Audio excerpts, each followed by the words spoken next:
Sawadee-kap. Hello and welcome to Daily Wisdom, Walking the Path with the Buddha. Today is our group learning program, and I'll be guiding you in a breathing mindfulness meditation session. Afterwards, I'm going to share some content with you about what is a Buddhist pilgrimage. I recently led a Buddhist pilgrimage tour to India and Nepal, and I'm going to be sharing with you information to be able to help you to understand what is a Buddhist pilgrimage and why somebody would be interested in taking a Buddhist pilgrimage. But we're going to start with meditation first. I'm going to start with some chanting to ease into the meditation. Then I'm going to provide you some guidance in the meditation. There'll be a period of time where it's just quiet and we're all meditating together. Then I'm going to come out with some more chanting, and then that's where I'll start today's class, helping you guys to understand more about what is a Buddhist pilgrimage. So welcome to our class today, whether you're joining for the first time or you're joining regularly. If you'd like to take a position for a meditation and join along in the chanting, you're more than welcome to. Then I'll come back with the guidance to help you afterwards.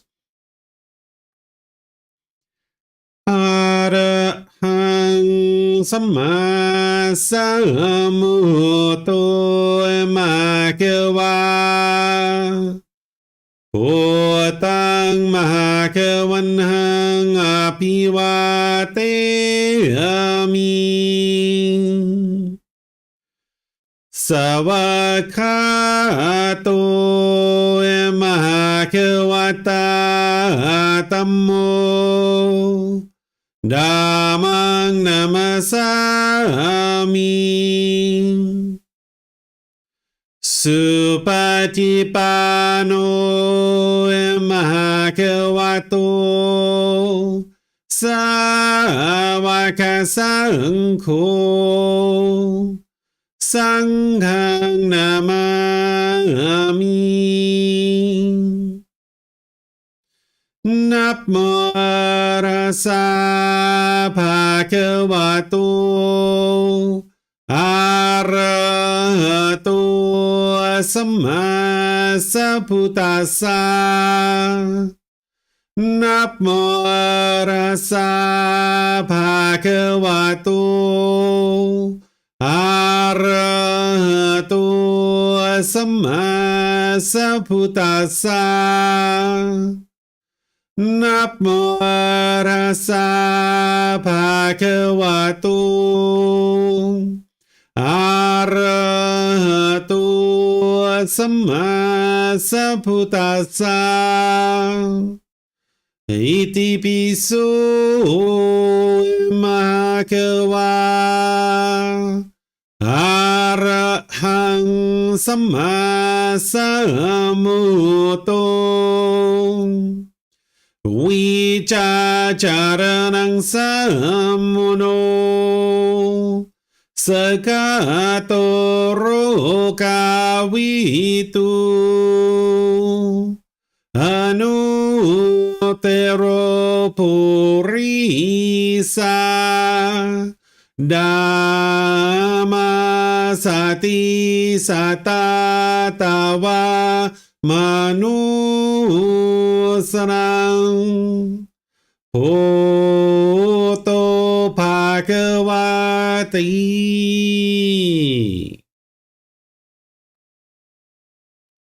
Okay, with the lower body and hands and arms comfortable, and the upper body erect, just close the eyes and start breathing in through the nose and out through the nose. Here you're just looking to establish the breath, a nice, natural, steady, consistent breath. Not forced or controlled, just a gradual inhale through the nose, experiencing the full breath. And then whenever you're ready, exhale out through the nose. Breathing in and out.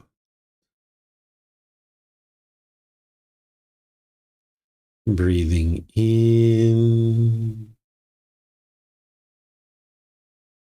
and out.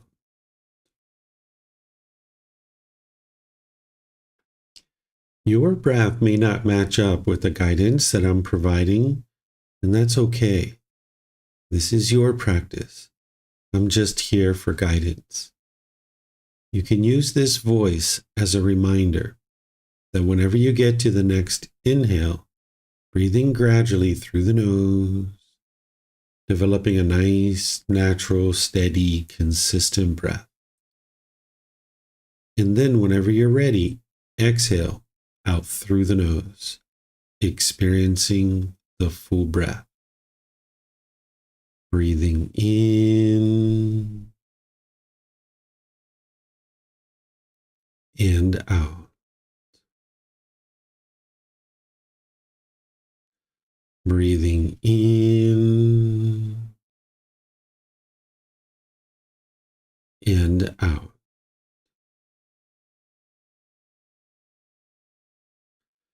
With the breath well established, start fixating the mind on the breath, either the sound of the breath coming into the nose or the sensation of air moving over the skin into the nose. The breath is the present moment. Fixate the mind on the breath, the present moment. Breathing in and out.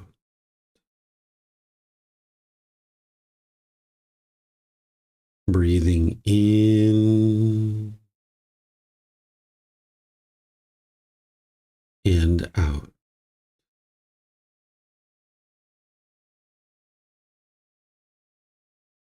With the mind fixated on the breath, whenever you notice that it moves off the breath, cut that off, let it go, and come back to the breath, the present moment. No need to observe the thought, label it, judge it, analyze it, or even try to figure out where it's coming from. Whenever you notice that the mind is moved off the breath, cut that off, let it go, and come back to the breath, the present moment. Breathing in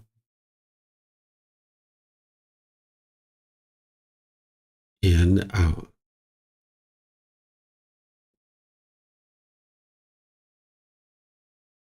Breathing in and out.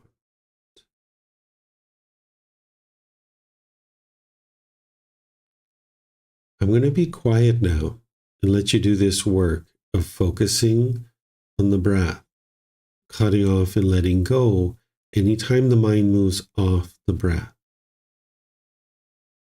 You have nowhere to go. There's nothing to do. No one needs you right now. This is your time to focus on the breath. Breathing in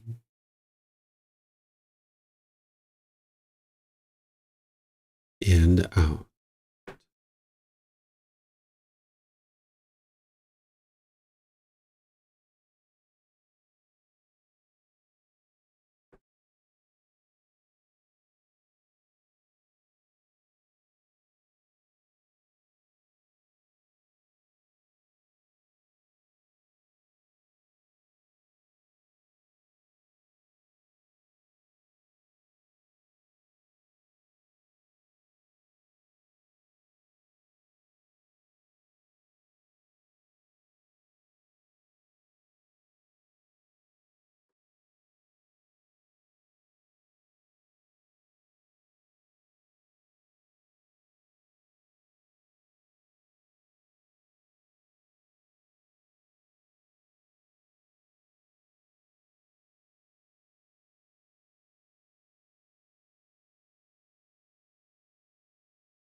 อะระหังสัมมาสัมพุทโธมหาเกวา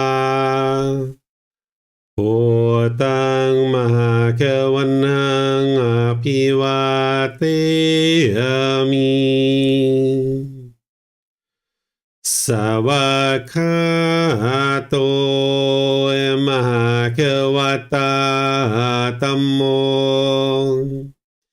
ธัมมังนามัสสามิสุปฏิปันโนมหาเกวโตสาวกสังโฆสังฆังนามามิ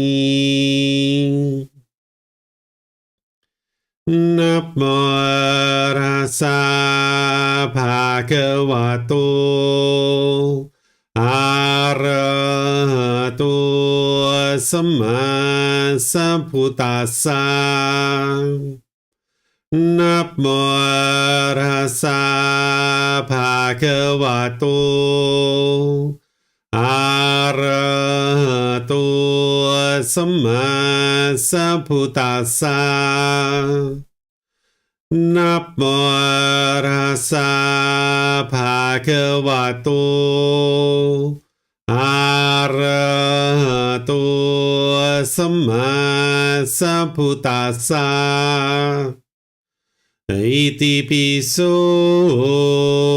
มหาเกวาอะระหังสัมมาสัมพุทโธวิชาจารณังสัมมุโนสกาโตโรกาวิตุอนุเตโรปุริสาดามาสติสัตตาตาวามานุสนังพุทโธภาควาติ Okay, if you guys would like to slowly make your way out of meditation. Once again, welcome to all of you guys. Nice to see everyone in class today, whether you're joining on Facebook, YouTube, or Zoom. Welcome to our class. What I'm going to be doing today is just sharing some information with you guys about a Buddhist pilgrimage and what that is and why somebody would be interested to take this. I've actually recently come back from a Buddhist pilgrimage with some students, and there's plenty of pictures that I'm going to be sharing with you guys and helping you to understand what a pilgrimage is and why someone would take it, and sharing all kinds of different things from our trip with you guys. This individual that we refer to as the Buddha, he started out in 563 BCE, and he was born in a place referred to today as Nepal. And then he lived his life for 80 years, dying in 483 BCE. He started out as a prince, destined to become a king, but by the age of 29, he stepped away from that royal heritage in order to go on a journey to get to enlightenment. And he ultimately gets to enlightenment at the age of 35, where his mind's completely peaceful, calm, serene, and content with joy. The mind no longer experiences any discontent feelings. This is a mental state that he figured out how to attain on his own without the help of any teachers or any guides. And then he dedicated the rest of his life to sharing his independently discovered teachings with countless people from the age of 35 to 80, and then ultimately ends up dying at the age of 80. He starts out his life as Siddhartha Gautama. This is the way that his name was given to him at birth, and then afterwards, he ultimately became known as the Buddha by the time that he got to the age of 35, and he starts to share his teachings with others, and countless people are getting to enlightenment during his lifetime. Well, as he was getting closer and closer to the end of his life, his students were aware that he was going to die. He gave them a 3 months heads up. This is how enlightened he was, that he actually knew the moment that he was going to die in terms of, he gave them a time frame. He said that he would be dying in 3 months. And when he shared that, his students were sharing with him and asking him questions about various things. And one of the things they asked him questions about is, they said, what are we going to do when the people are coming to visit you and you're not here? Because 2,500 years ago, it's not like they could send out an email or Facebook post and let everybody know that the Buddha had died and that there's no reason to come to see him. But instead, people would have just been coming and coming and coming. So they asked him, what are we going to be able to do when these people are coming to show their respect and their dedication? He said, well, if you really would like to guide them to arise confidence and determination on the path to enlightenment and dedication, there's 4 sites that you can actually have them visit. The place where he was born, the place where he attained enlightenment, the place of his first teaching, and then the place where he actually dies. This is what's called a Buddhist pilgrimage, where you visit these 4 important sites. And we visited these 4 sites, but we also visited many other sites as well. It wasn't just these 4. So the words of the Buddha, where he's actually sharing this, can be found in the Pali Canon. This is the original words of the Buddha, where you can see what did he teach and what he didn't teach. And this is actually a discourse where his students had asked him a question, and he replied to help them understand what it is that I just shared with you. His student Ananda had asked him, he said, "Venerable Sir, formerly monks who had spent the rains in various places used to come to see the Tathagata, and we used to welcome them so that such well-trained monks might see you and pay their respect. But with the perfectly enlightened ones passing, we shall no longer have a chance to do this." So when he's talking about these people ended up spending the rains, what this was is that 3 months during the year, the Buddha would teach his students to stay in one place, and they would do that because the Buddha wasn't interested in them damaging people's crops. Because 2,500 years ago, they didn't have well-defined roads and sidewalks, so they would need to walk through people's land in order to traverse from one place to the next. So he was not interested in them damaging the crops because it would hurt the people, that they wouldn't be able to harvest the food because the ground would be really soft. And if you're having lots and lots and lots of students walking to come see the Buddha, there would be trails. So during the rains retreat, prior to that, people would come to see the Buddha and they would spend time with him for those 3 months so that they could actually learn and practice the teachings. And during that period of time, they would be assured that the Buddha would be in one specific place and that they could learn a lot from him. So Ananda is asking, what should we do once you pass and you're no longer here, when all these people are going to come to be able to see you? Then the Buddha says, "Ananda, there are 4 places, the sight of which should arouse confidence in the dedicated. Which are they? Here, the Tathagata was born in the first," right? This is the Tathagata, meaning the Buddha. Here, the Tathagata attained supreme enlightenment, is the second. Here, the Tathagata set in motion the wheel of the teachings, the Dhamma wheel, is the third. That's his sight of his very first teaching. Here, the Tathagata attained final enlightenment or final nibbana. This is death of the physical body for an enlightened being. Without remainder is the fourth. And Ananda, the dedicated male and female ordained practitioners, male and female household practitioners, will visit those places. And any who dies while making the pilgrimage to these shrines with a devout, committed heart will, at the breakup of the body after death, be reborn in a heavenly world. Well, I'm pleased to report that nobody died on our journey on this pilgrimage tour, because being reborn in the heavenly realm is not ideal. That's not what you would ultimately aspire for. The teachings of the Buddha are to actually help you to learn and grow and develop in this life to get to enlightenment in this life. So while the Buddha does teach this, that's not the ultimate goal, is to be able to get to the heavenly realm. It's actually to get to enlightenment in this life. So this is where he's teaching about these 4 sites that could actually that someone could go and visit if they were coming to see him and they were interested in arising confidence and dedication. So you can see this in the Pali Canon, as it's here is the source from the Pali Canon. So not only did we visit these 4 sites, but we also visited a bunch of other sites as well as part of our tour. As we started out in New Delhi on the 22nd of December 2025, we slowly made our way by bus to the Taj Mahal and the Agra Fort. This is a really nice picture from that, the group that was with us.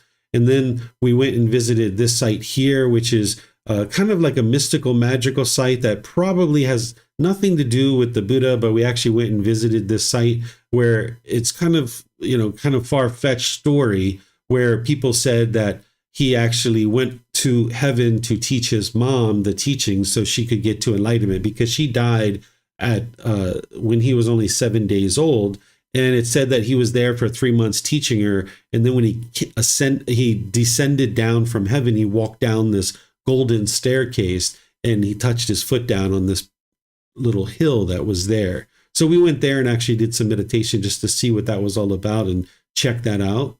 Then we also visited this Jetavana monastery, also known as Jetta's Grove. If you've read the Pali Canon, you'll see that the Buddha did a significant amount of teaching here. And this is where, kind of our pilgrimage really started at this location, because that was like one of the first sites that we know with 100% certainty that the Buddha spent a lot of time there. Out of his 45 years, he spent a minimum of 19 rains retreats teaching at this particular monastery.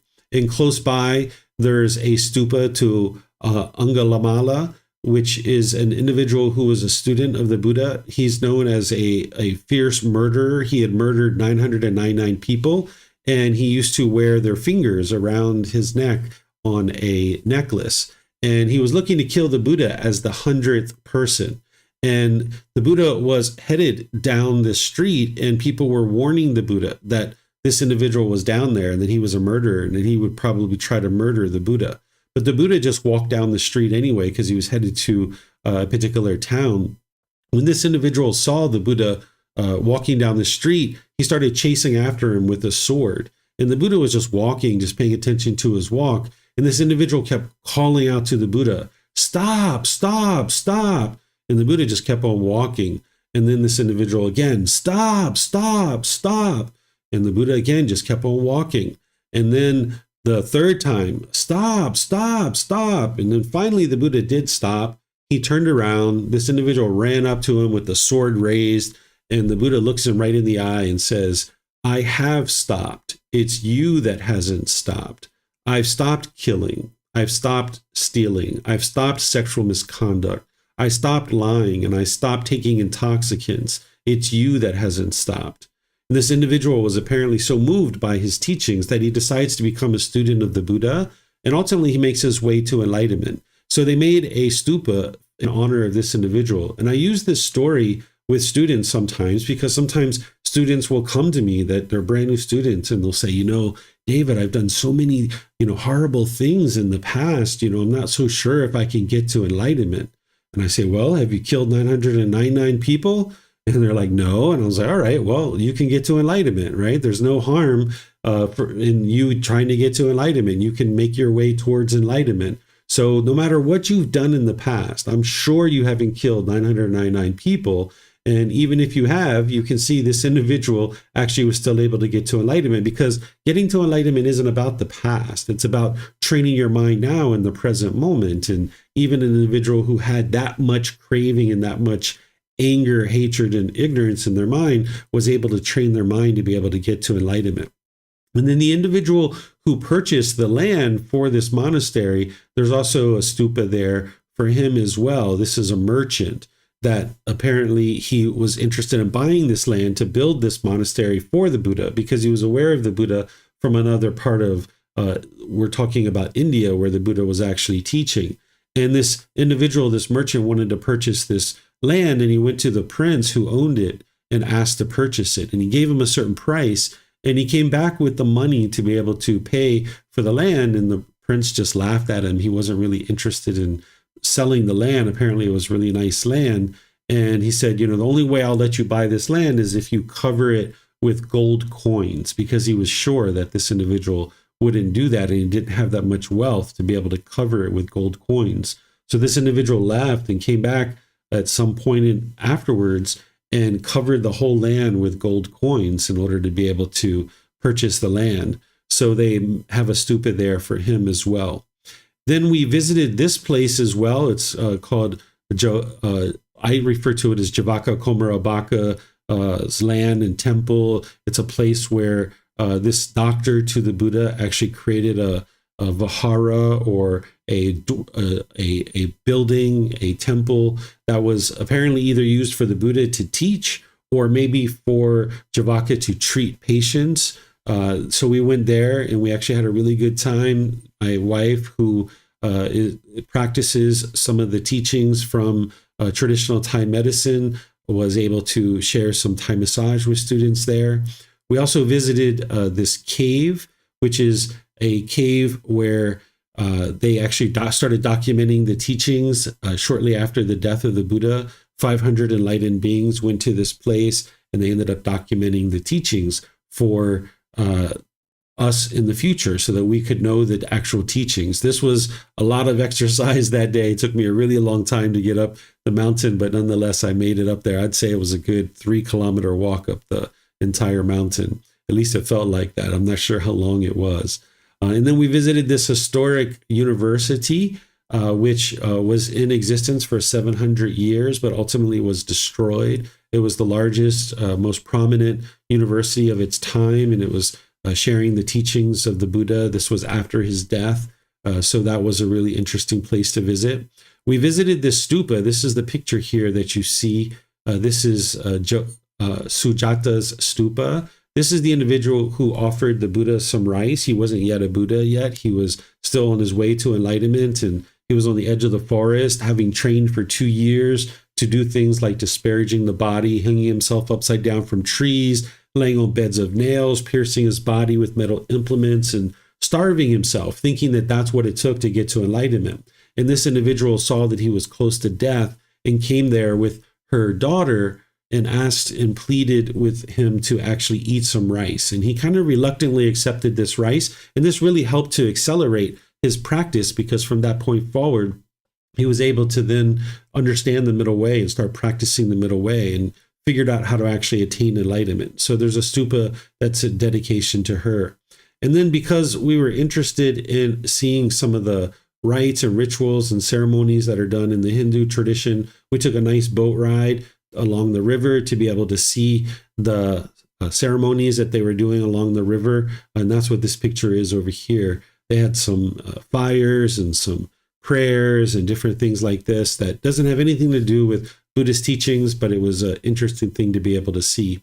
So we saw a lot of different things, not just the sites of the Buddha, but we did end up seeing those 4 sites and all of these sites as well. But when you visit these sites, you don't really typically visit them in order, because you'd be kind of zigzagging across the area. So we didn't visit them in order, but I'm going to share them with you in order in terms of the way that the Buddha's life progressed, but not in the way that we actually saw them. So the Buddha's birthplace is in Lumbini, Nepal. And when we visited this place, you weren't able to actually take transportation like a bus or gasoline vehicles close to the site. So we needed to take these little rickshaws, or here in Thailand, we refer to them as tuk-tuks. They were little electric thing, kind of like 3-wheel transportation that we were able to then take and get close to the site and then walk from there. As you get there, there's this long walkway that you need to walk really far down this long walkway. And eventually you get to this building here, which is preserved as the location where Siddhartha Gautama was born. And there's a rock there that's preserved that is where he apparently stepped down onto the ground from the birth of his mother. And his mother ends up dying 7 days later. We weren't able to take pictures inside of here. They don't allow you to take pictures, but we were able to do some meditation. Our tour guide was able to get us special access to this one little area close by where Siddhartha Gautama was born, and we were able to do some meditation. And it was a really nice place to meditate. But one of the things to keep in mind is that meditating in a place like this, or meditating in your bedroom, there's no difference. It's not like there's any kind of special powers here or anywhere else that's going to make your meditation any better or any worse. But it was definitely a nice thing to do, is to be able to meditate right there where the Buddha was apparently born. So this particular site is really interesting because it's where he was born. And there's this pillar that was erected by King Ashoka in honor of Siddhartha Gautama's mother, the Buddha's mother. King Ashoka is an individual who ruled over pretty much all of India and a little bit beyond. He lived about 200 years after the death of the Buddha, and he was a very murderous king who was able to expand his empire by doing a lot of murdering. And he ultimately comes in contact with the teachings of the Buddha and has this complete transformation where he becomes more loving and more kind and more gentle. But he has all this power and all this money. So he uses it in order to spread the teachings of the Buddha because he knew how true they were. And he builds these pillars that are in honor of the Buddha's mom, and other sites like this. And he inscripts in the pillar the teachings of the Buddha so that people can learn them in the kingdom.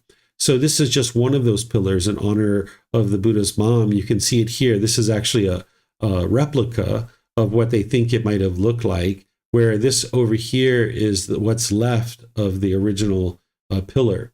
This particular kind of pond here, or whatever we'd like to call this, reflecting pool, this is where apparently after the Buddha was born, they brought him here in order to be able to bathe. And of course, I'm sure these tiles and all these things weren't there at the time, but nonetheless, this is where they think that he took his first bath.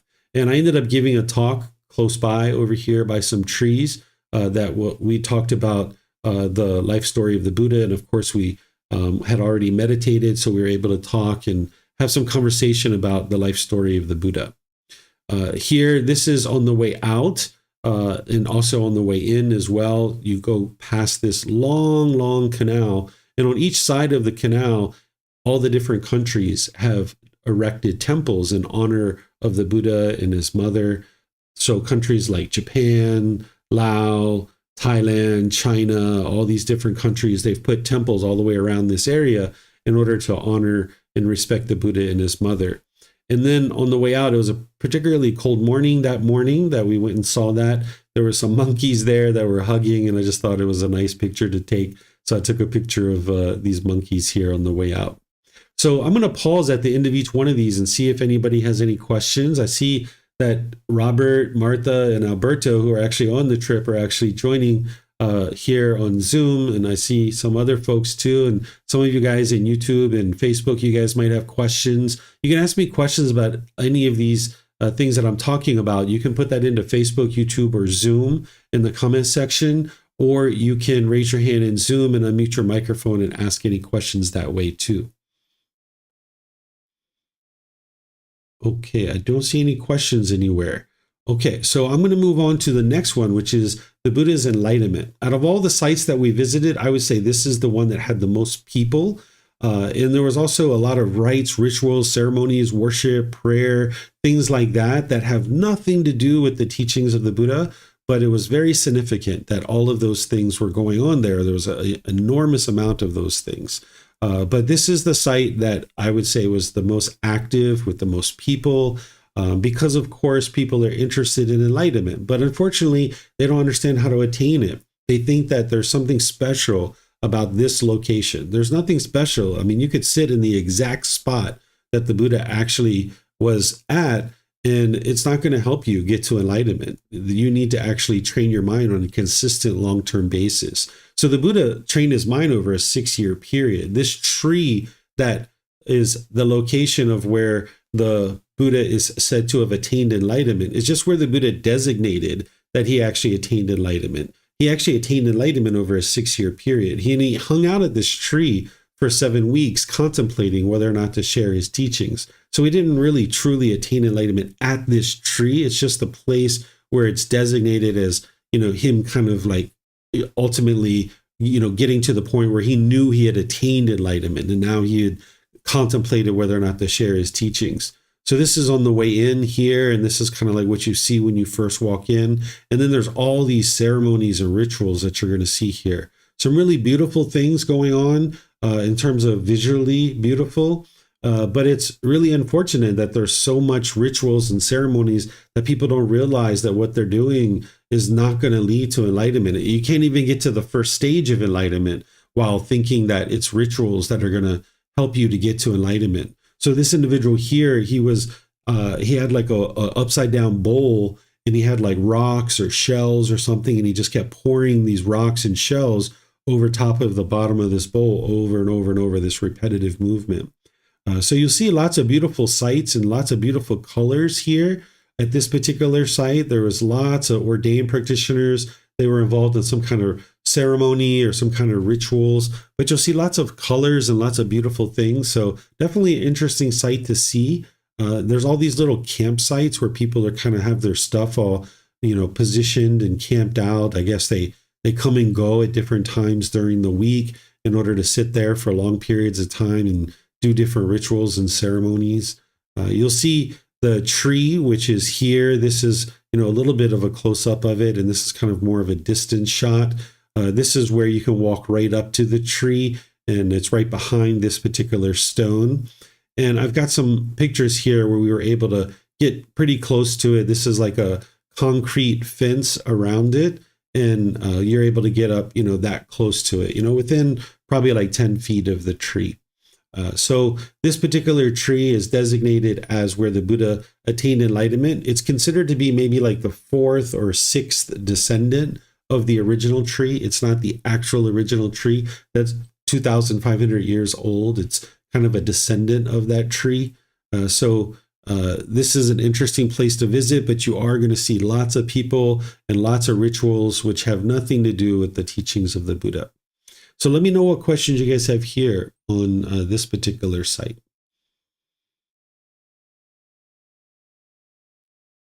Okay, I don't see any questions anywhere.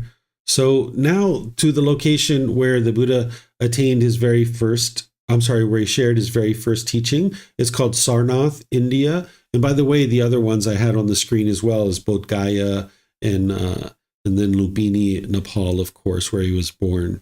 So here, this is the location where the Buddha is said to have given his very first teaching. He walked from Bodh Gaya all the way to here, which took us several hours by bus, but he actually walked this distance. So we calculated that it could have taken him, a minimum of maybe 7 days and maybe a maximum of like 12 or 14 days, depending on how long he rested in between.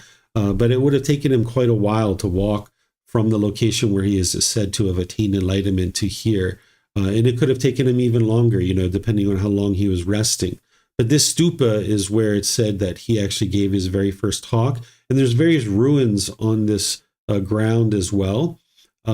So here I actually gave a talk on the Buddha's very first teaching. And we had the students that were with us, at least some of them were here. And then there were some other people who joined us that weren't on our tour, our retreat, and they were interested in learning as well. So they came by and learned. This particular site is where it said that the Buddha put the Dhamma wheel in motion. The Dhamma wheel is the circle with 8 individual spokes. And this is a symbol of the cycle of rebirth in the Eightfold Path, which is the core central teaching of the Buddha, where you can escape out of the cycle of rebirth. This is what actually leads to enlightenment. And a Dhamma wheel is typically placed behind the head of a Buddha statue. If you see Buddha statues, it's said that when a Buddha gets to enlightenment, they reach up with their right hand and they turn it counterclockwise. It's not actually on their head as a physical object. It's more figuratively on their head. And this turning of this Dhamma wheel is to put in motion the teachings of a Buddha coming into the world in a way that are very bright and very vibrant. It's like humanity stepping forward into a new era, that civilization has entered a new time frame where humanity has the teachings available to them to be able to get to enlightenment. So a Buddha living in the world is an ideal time to exist so that you can actually learn and develop in order to be able to get to enlightenment. So visiting these 4 sites can arise confidence in the dedicated towards the attainment of enlightenment. But it's this first teaching of the Four Noble Truths that's actually going to help you to be able to understand how to actually get to enlightenment. Without that particular teaching, you wouldn't be able to even really begin the path to enlightenment. So the Four Noble Truths is the very first step on the Eightfold Path. It's right view.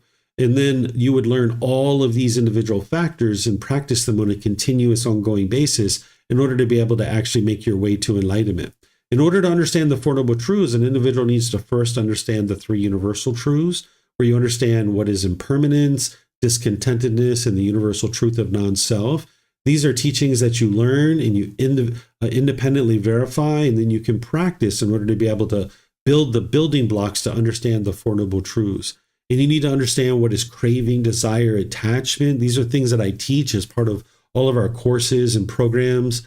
And then ultimately you can learn what is the problem in the mind, which is discontentedness, the cause of that problem, which is craving, desire, attachment, the mind longing, yearning, and chasing after the objects of your affection. The third noble truth is teaching you that you can eliminate all this discontentedness, the anger, the sadness, the frustration, and all these other discontent feelings can be completely eliminated from the mind through training the mind with the Eightfold Path. That's the teaching that's going to guide you, because all the other teachings actually connect into this, integrate into it.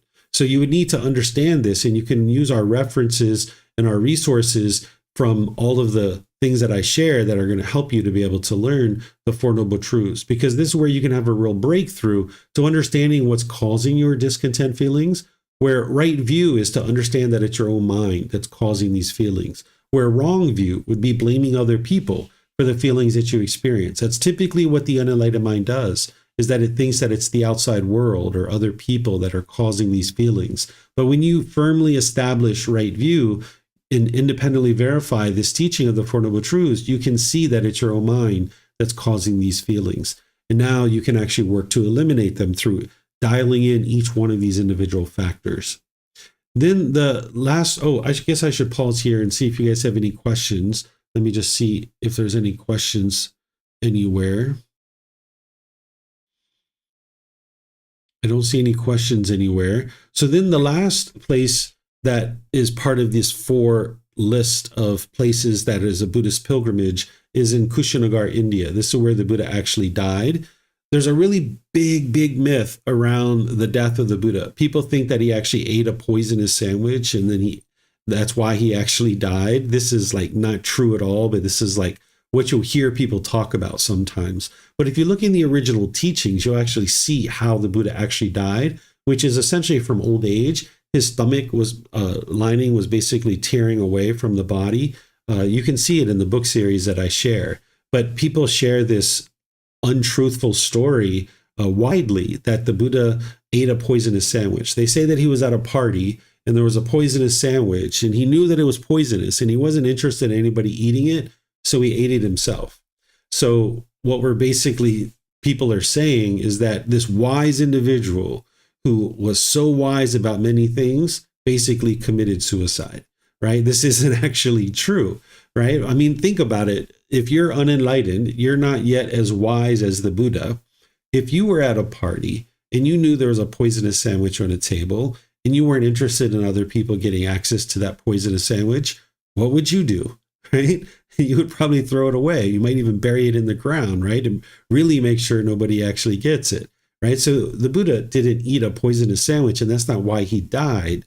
You can see in his original teachings, it's just that people gossip and slander and hearsay and one thing shared with another and another and another. And next thing you know, because people aren't learning with the original words of the Buddha, they have this myth about how he actually died. But if you study his original teachings, you can see how he actually died.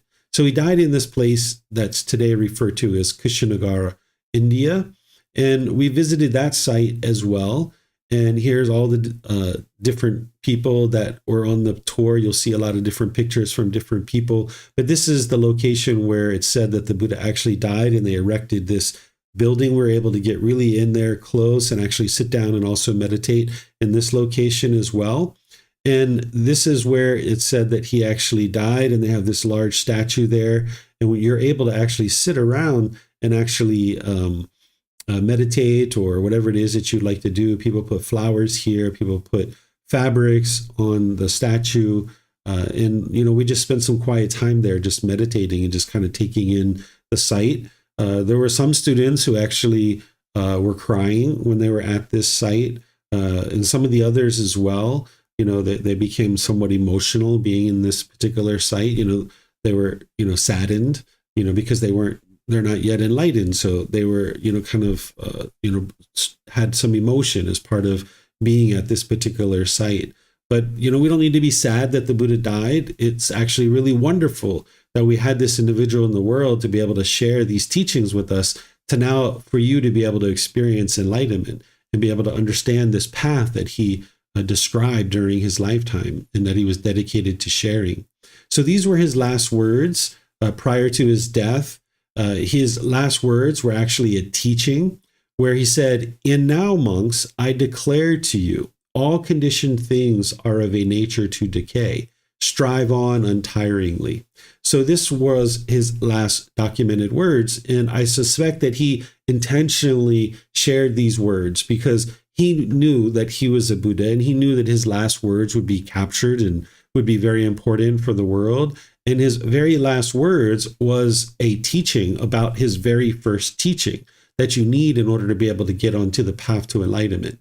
What the unenlightened mind does is it craves permanence while it lives in an impermanent world.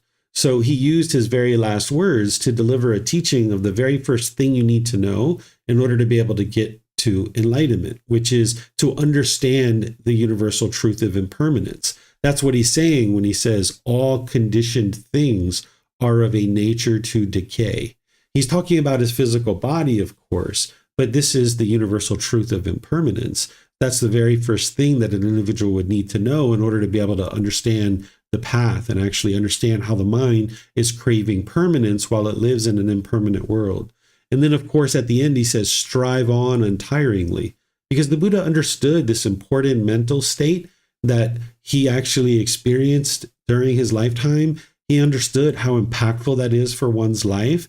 And he was encouraging his students to strive on untiringly, because the mind can be always looking for a way out, and it can become complacent, and it can think that, maybe I'll just stop and I won't meditate anymore. I won't read those teachings, or I won't attend that event any longer. It's always kind of looking for an excuse to give up on the path to enlightenment. But you really need to arise this dedication and determination where you strive on untiringly. Sometimes when we talk about these figures that are so far in the past, like the Buddha, Jesus Christ, Prophet Muhammad, and people like this, sometimes people are not sure whether these people actually existed or not. But the Buddha isn't like that. The Buddha, you can be sure that he existed, because if you learn and practice his teachings, you can see his teachings all throughout the world, because he's explaining to you how the world is. He's not explaining to you the way the world should be. He's explaining to you the way the world is. And when you learn his teachings, you can see throughout the world that he's explaining exactly what an individual is experiencing in their day-to-day life. And by visiting these 4 sites, you have tangible proof that this individual actually lived, not only from the teachings that you're learning and practicing, and you're seeing that it's improving the condition of your mind, but you can see these actual physical sites where he existed. And ultimately, you can learn the teachings of the Buddha, where you can understand that his teachings are to heal from what hurts you, so that you never need to hurt ever again. That's what his teachings are for, is to be able to guide you so that you can get to a point where you'll never need to actually hurt. Because in the unenlightened state, there's a certain amount of misery and despair that an individual experiences. But by the time you train your mind to get to this enlightened mental state, you won't experience those painful feelings anymore. Your mind will be completely healed. But it's not the outside world that you're healing from. It's what's going on inside your own mind. So let me know if you guys have any questions on this or any other aspect of your practice and your meditation or your development on the path, any of the teachings of the Buddha. You're more than welcome to ask me any and all questions that you like. I'll be pleased to help you.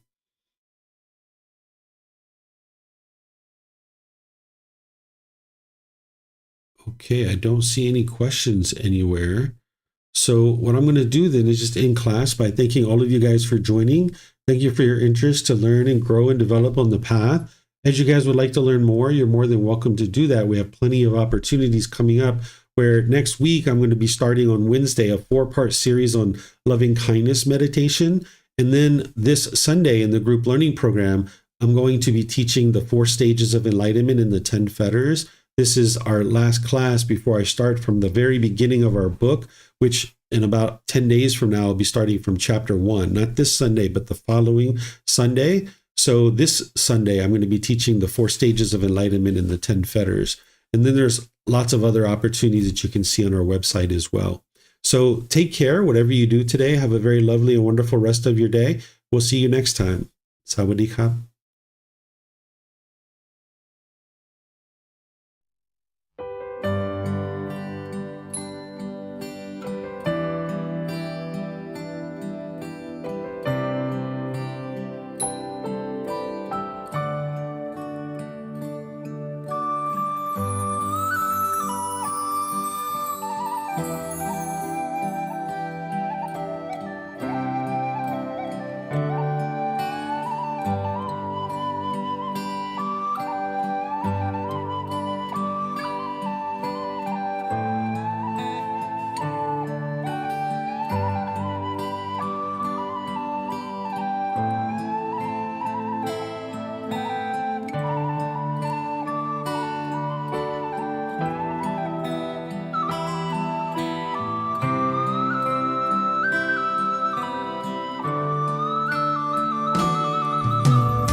Thank you again for watching. Enjoy your meditation. Look forward to seeing you online and answering any questions that you might have. Thank you so much.